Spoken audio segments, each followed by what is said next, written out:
There is a manga museum in Kyoto, and it's very famous. So a lot of famous manga artists go there. They display their talent, their arts, and the museum has them sign the wall. This has sort of become a tradition. So they sign the wall. Probably they draw a picture. This is a very sort of manga thing to do. You're a manga artist. You're not just going to sign your name. You put a little picture up there.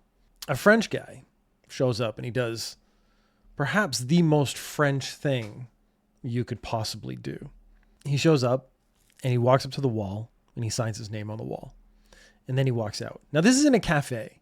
So ironically, when the staff were like, hey, not only did he like basically graffiti our wall, because all the famous names, the museum asked the artist to sign the wall. So it was part of this, like, you've come, you've done a show, you've put on something, you've talked to people or whatever you've done for the museum.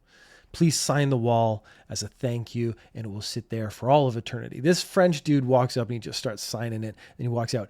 They didn't just say like he graffitied the wall when they called the police, because they called the police because he has just vandalized. If you don't have permission, it's vandalism. So he's vandalized this wall. They probably have to try to erase his name or get his name off without damaging the other signatures. So there's actually a whole other sort of process that's going to have to go on there. Part of the complaint was that he didn't buy any food or drinks. So he went to the cafe.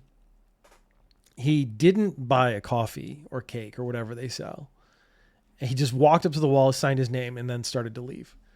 And I was like, yeah, that is super French. He's like, I'm going to sign my name. They want the famous people to sign their name on the wall. I will sign my name on the wall. This is very nice. Yes, very good. And then he walks out thinking, oh, everyone is very happy now. Then he gets arrested. Like, oh, what is happening? The police go, what did you do? And he goes, I signed my autograph. That is an actual quote. I signed my autograph in a black felt tip pen.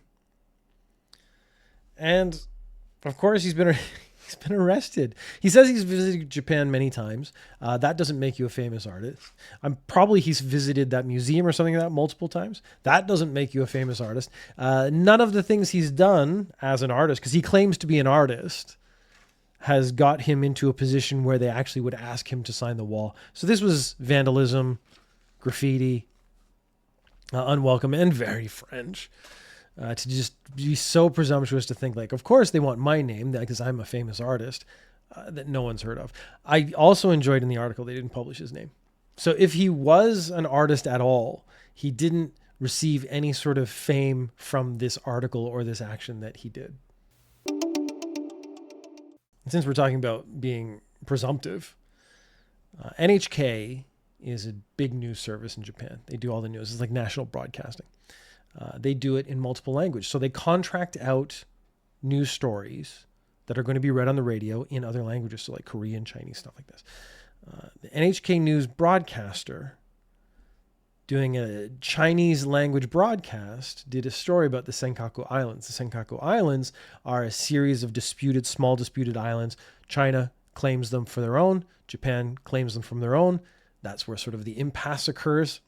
In the Chinese version of the story, the Chinese announcer just went ahead and claimed those for China. So he's essentially officially speaking on behalf of NHK, which does often speak on behalf of the government of Japan, as a representative saying, but we of course all know, I don't know what the exact words, they didn't give me the exact phrase, but he just said, these islands are of course, as we all know, part of China, not Japan. I guess he saw an opportunity to just sort of solve this dispute in one go. Like if I say it on behalf of the Japanese government and it's official because I am speaking a weird sort of 7 degrees of separation on behalf of the Japanese government by delivering news, and then everyone believes it, then it will just become true. So in a weird way, he was just trying to solve the issue, I guess. Of course, the NHK got upset and like sort of complained to the outsourcing company. The Japanese government got upset because they're like, hey, you can't just go ahead and start saying that these islands are owned by China when they're still in dispute. And of course, the Japanese government thinks these are ours. But weirdly, there also might be another secondary claim here by Mexico, because the Japanese Coast Guard was going by these islands. They sort of patrol these islands, was going by these islands, and they see a guy on one of the islands. He's like trying to flag him down. He's like, hey, this is very classic stranded on a desert island kind of stuff. They actually see a guy waving his arms back and forth trying to get their attention. They're like, oh, well, actually there's a bunch of rocks or something. We can't get there. So they have to bring a helicopter in and airlift this guy off the Senkaku Islands, this Mexican guy. They think that this guy was trying to leave Japan but avoid immigration. So he didn't want people to know he was leaving Japan, or he didn't want people to know where he was going. There is something very suspicious about this whole thing, like everything that's been going on. The belief at the moment is that he was trying to leave Japan and get to Taiwan by canoe. Now, I was going to try to calculate how far it would take, to paddle from Japan to Taiwan in a canoe, like the average speed of a canoe and stuff. And then I was like, well, that's the kind of thing that I'm interested in. I don't know if people are actually interested in that stuff. Like, do people actually want to know that kind of stuff? So I didn't do that. I also was trying to organize 5 things this morning. We've just had our vacation, and that takes a while to get back in the groove. That's actually maybe the first problem of doing a podcast every week, is when you take a week or 2 weeks off, getting back into it's actually quite hard. What am I talking about? I'm just basically claiming that this is not as good as it could be because I didn't do the work that I wanted to do, but I was too lazy to do. I'm now just sitting here calling myself lazy. This is sort of a pre-apology for the quality of the podcast today. This guy's been arrested. He left. They didn't actually tell us what kind of visa either. There's a bunch of information that's lacking from the story, which I would like. What kind of visa was he on? So is leaving the country a big deal? If he's on a tourist visa and he leaves, that's bad. Because governments very much want to know where you are at all times. But at the same time, I don't know. Why did he want to get out of Japan and get to Taiwan without anybody knowing? Why did he think a canoe was a good idea? That's actually an interesting question, because if I was going to try to get from Japan to Taiwan, I want a boat, not a canoe. How much food did he have with him? So this always goes back to the other research that I didn't do. How long would it take you to paddle from Japan to Taiwan? How much food would you need? Was he going to fish on the way there? So many questions. That's really what it comes down to. So many questions about what this guy thought and how he thought it was going to work out. Because if you said, Peter, you can canoe from Japan to Taiwan, I don't think you can. I think you get pulled out to sea. I think there'd be a storm. We're have a typhoon coming right now. If he was out there during then, in a lot of trouble. He didn't get past the Senkaku Islands, which is, northwards of Japan going towards Taiwan, but also didn't even come close. This guy's got bad planning. I think that's just maybe the thing. He's not going to take over the Senkaku Islands because he's obviously worse at planning than I am. But I was smart enough to, not get in a canoe today. A man has formed what can only be called the smallest union. A Yamato transport company. This is a just delivery service. It's like DHL or any of the ones you would know.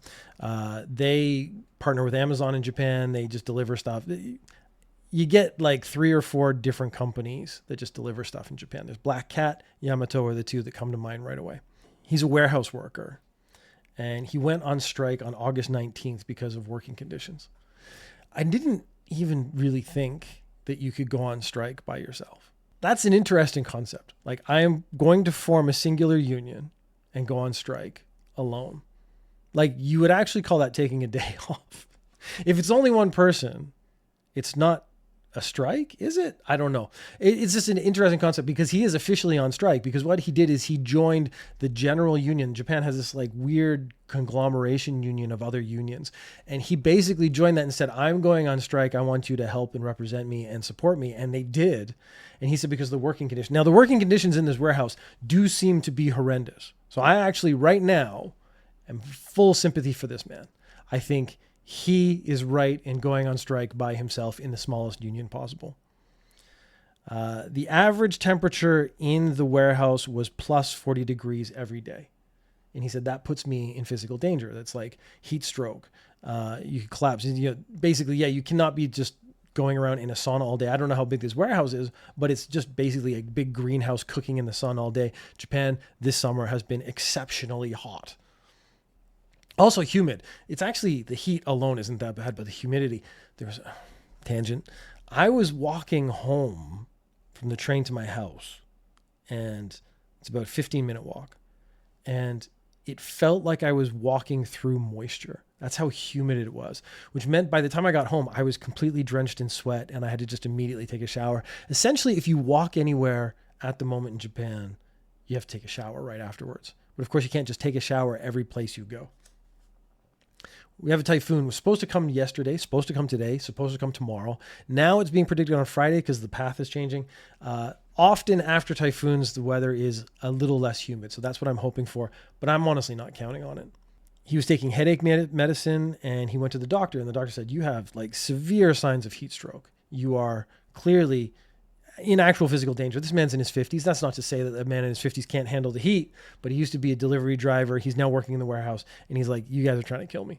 He's asked for air-conditioned clothing and management refused. So in Japan, you'll actually see a lot of outside workers wear these jackets and they're very puffy and they have like a little fan in the back corner. And what they're actually doing is circulating cool air in the jacket. So it looks hot. Like if you're on the outside and you see this jacket, this big puffy jacket, it looks like a puffy down jacket. And it's big and it's puffed up because the air is blowing around, but it's actually blowing around cool air and it's keeping you cool. He said, give me one of those. Management, of course, said no. He said it was 40 degrees plus every day. He took pictures of the thermostat and the claim from management was that the thermostat was broken and it was 36 degrees. Honestly, still way too hot. If you're doing physical work in a warehouse, 36 degrees is too hot. You need some air conditioners on in there. So then he went on strike. He actually had support from the sort of a national union type thing. Now the office is installing fans, spot coolers, and water stations. And I think they're also going to put out like salted candies to help replenish his electrolytes and salt or whatever. The single man, smallest union is successful to a degree. I think, of course, we would prefer air conditioning so that the whole warehouse is just cooler overall and doesn't have to deal with all these like spot fans and stuff. But compared to nothing, this is a big step forward, especially when it seems like management was trying to do nothing at all and just tell them to tough it out. Back in 2019, I actually don't know if I did this story. I now forget when Ninja News Japan started. It has to be more than 5 years ago. So it has to have been on during that period. I was certainly podcasting that time. I don't know when Ninja News Japan started. I know how many episodes I have, but of course it's not like I do 52 episodes a year. So I can't just like do the math. I can do approximations because I have weeks off and stuff. Basically, I think I get about 50 episodes a year, probably less. Anyways, we're in the 300s now. So yeah, it has to be. Anyways, I remember this story. I don't remember if I did it on Ninja News Japan. That doesn't matter. Back in 2019, there was a speech by then Prime Minister Abe. He's giving a speech. And this lady is like, I'm going to heckle. She starts shouting stuff out at him. And the police take her and remove her from this for heckling the Prime Minister. Then the police followed her around for an hour, which is sort of a form of intimidation. Anyone following you around for an hour, that does have an impact. So she said, by stopping me from heckling the Prime Minister, you've inhibited my freedom of speech. And in Japan, they call it freedom of expression, but it's the freedom of speech is sort of the standard phrase.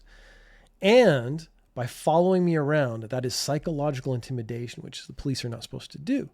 So she sued the government, got rejected like 5 times, kept going up a notch, up a notch, up a notch. She gets to the Japanese version of the Supreme Court. 5 judges. 5 judges unanimously agree that the police overstepped. This had a psychological impact leading to depression. This lead to psychological pressure and inhibiting freedom of expression. And they're giving her 550,000 yen. So it's 500,000 yen. Again, Japan, the litigation. So again, because we're doing it in yen, 500,000 yen sounds like a lot. It's not that much money. Like it's not certainly enough money to change your life. Any victory in a Japanese court is a moral victory. They don't do payouts like North America. They don't do like emotional damages don't tend to be part of a settlement in Japan. So if I try to sue my company for, let's say, unpaid wages of $10,000 and then $20 million for the harassment I experienced, I will probably get $10,000. I'll get the material payment, but the psychological aspect often is not taken into account. Now they're saying this case, you get some extra money because that's intimidation. It's not because of your depression. It's not because of the psychological impact the police had on you. It's that they shouldn't have been trying to intimidate you in the first place. So that is what she's getting paid for. You don't get those massive payouts like they do in other countries. I'm thinking, of course, of America. We don't hear about court cases from a lot of other countries. So if you want to sue someone in Japan, you shouldn't be doing it for the money. You should be doing it for moral reasons. And the fact that she went up through like 4, 5, 6 levels of court meant that this wasn't really about the 500. She spent more than 500,000 yen in her life just getting to this point anyways. Nippon Paper has sued Daiyo Paper. So we have the paper wars going on. I actually kind of enjoyed this. For infringement on some of their patents. Now, what kind of patents do they have? This is all about toilet paper. And somehow when you have patents in toilet paper, because my thought is, how many patents can you hold on toilet paper? I guess that's what this story is going to tell us. Because my thought is, toilet paper, single ply, 2-ply, 3-ply. I guess if we're going to go crazy and go 4-ply, you could have it like textured. You could have pictures on it. But I mean, all those patents have to be done by now, because I've seen, like, if I'm starting my toilet paper company, my paper company, do I need to worry about that? I guess you do. I guess everything has a patent. This doesn't quite work out for Nippon Paper. They're very pissed at the end of this story. The patent is for the toilet paper that is 3 times longer than normal. So you would have a normal roll of toilet paper. I'm putting my hand up the screen and saying this big. This is an audio podcast. So you can close your eyes. Close your eyes with me for a second. Close your eyes.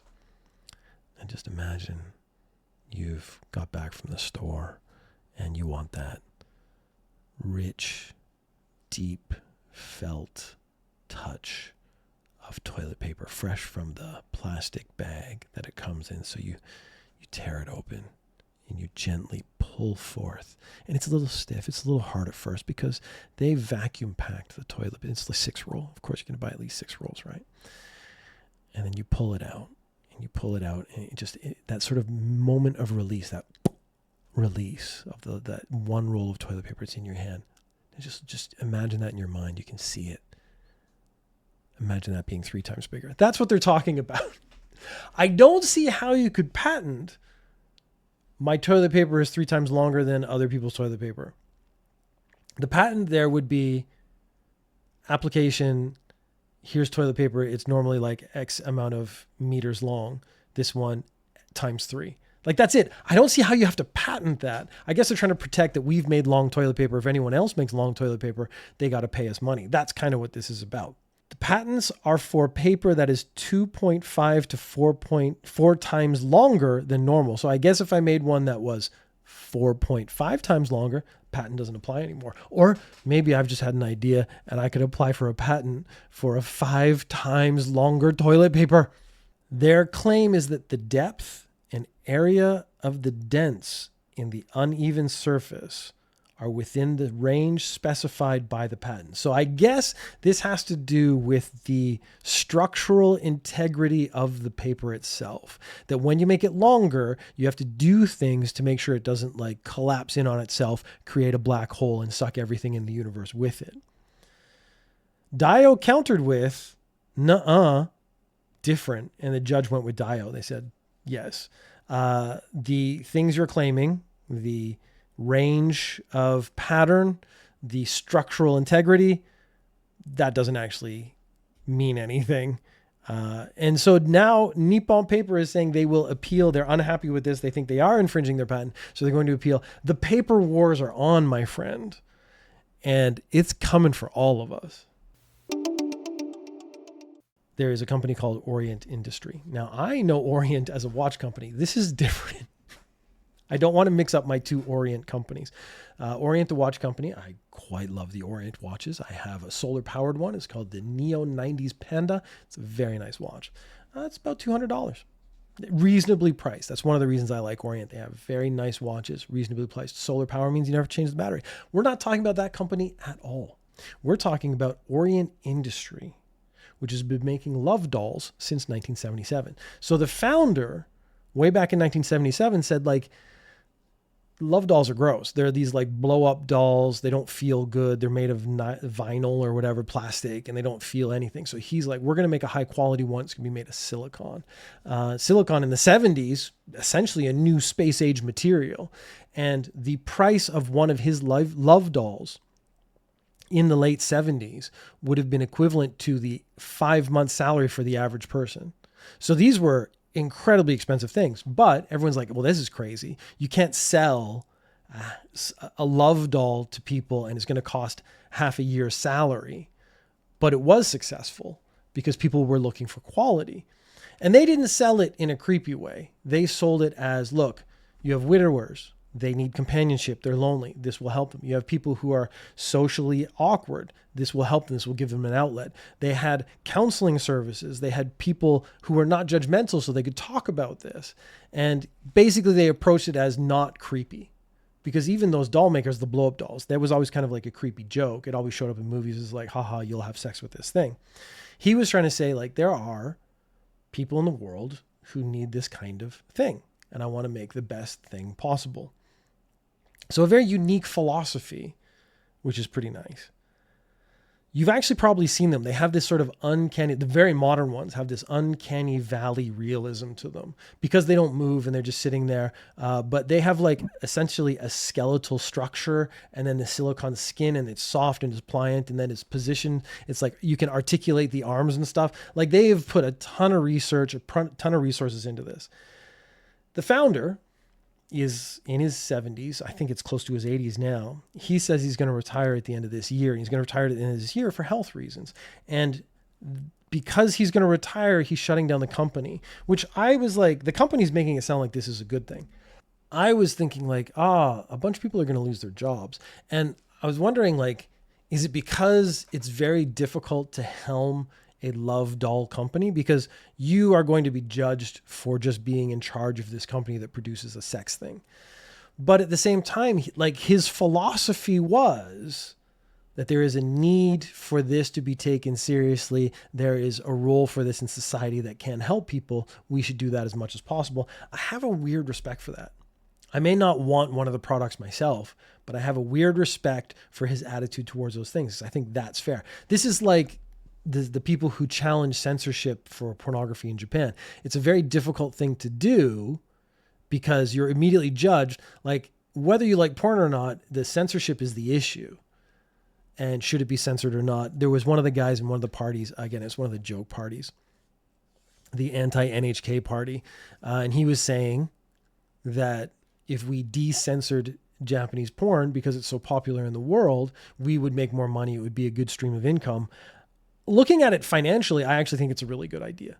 Like my opinion on porn, positive or negative, is irrelevant. We're talking about financial stability and a product that the people in the world will buy internationally.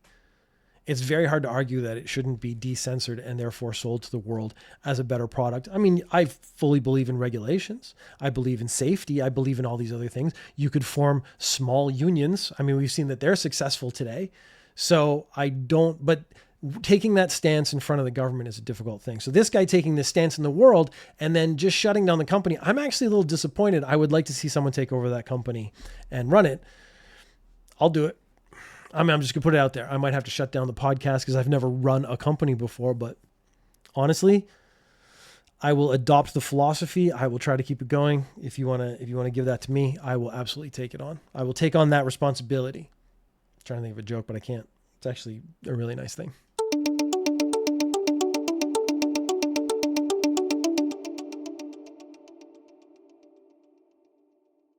I don't know if I want to do this last story. What are we at? We're at 26 minutes. Oh, yes, I see the funny part the reason why I want to do this story. So a college student at 11:30 at night walks out onto the street. He's completely naked, runs up behind a woman and then hugs her from behind. She was just walking down the street. And of course he did it. He said he got in trouble. He got arrested. And he said, I did it to relieve stress. I mean, this is now step by step. I could write the story. I did it to relieve stress. I was stressed out. And this because he's a college kid. He's stressed out about exams or something. The funny part to me, the reason I actually wrote this story down is because he fled on a scooter. Now I'm going to cut this story. It's just funny. The image of a completely naked man jumping on a scooter and then driving away is actually very funny to me. But the story there's not enough. So I'm just going to cut that.